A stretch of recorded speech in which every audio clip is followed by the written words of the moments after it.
ભુજ નગરપાલિકા ડ્રેનેજ લાઇનમાં ભંગાણ કરી પાણીની ચોરી કરતા ઇસમો સામે કાર્યવાહી હાથ ધરવામાં આવી। નગરપાલિકાની જે ડ્રેનેજ લાઇન છે જે પમ્પિંગ કરી અને એસટીપી તરફ અમે નગરપાલિકાનું પાણી જે મોકલતા હતા તેમાં વચ્ચે જ્યાં જ્યાં ભંગાણ કરી અને અમુક ઇસમો દ્વારા પમ્પિંગ મશીનની મુખ્ય પાણીની ચોરી કરવામાં આવતી હતી તેવી મોટરોની જપ્તીની કાર્યવાહી આજરોજ ચાલુ કરી છે, જેના કારણે નગરપાલિકાનું ડ્રેનેજનું પાણી પૂરતા પ્રમાણમાં એસટીપીમાં પહોંચી શકે અને નિયમ મુજબ તેને ટ્રીટમેન્ટ કરી અને એનો રીયુઝ કરી શકાય તે માટે આ કાર્યવાહી હાથ ધરવામાં આવેલી છે। જે આવા લોકો પાછળ જે આવું કૃત્ય કરે છે એના ઉપર અત્યારે એક્શનમાં જપ્તીની કાર્યવાહી હાથ ધરવામાં આવેલી છે। ભવિષ્યમાં જો ફરીથી આવું કરવામાં આવશે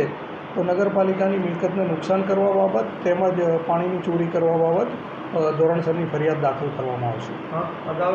ભૂતકાળમાં પણ આવો બનાવ થઈ ગયા છે તો એના ઉપર હવે ભૂતકાળમાં જે બનાવ થયા છે એમાં શું એક્શન લેવાઈ હતી મને અત્યારે ખબર નથી, પણ અત્યારે આ બાબત જે ધ્યાન ઉપર આવેલી છે તે અન્વયે નગરપાલિકા દ્વારા કાર્યવાહી હાથ ધરવામાં આવેલી છે અને જો ફરીથી આવું કરવામાં આવશે તો તેના ઉપર ધોરણસરની ફરિયાદ દાખલ કરવામાં આવશે।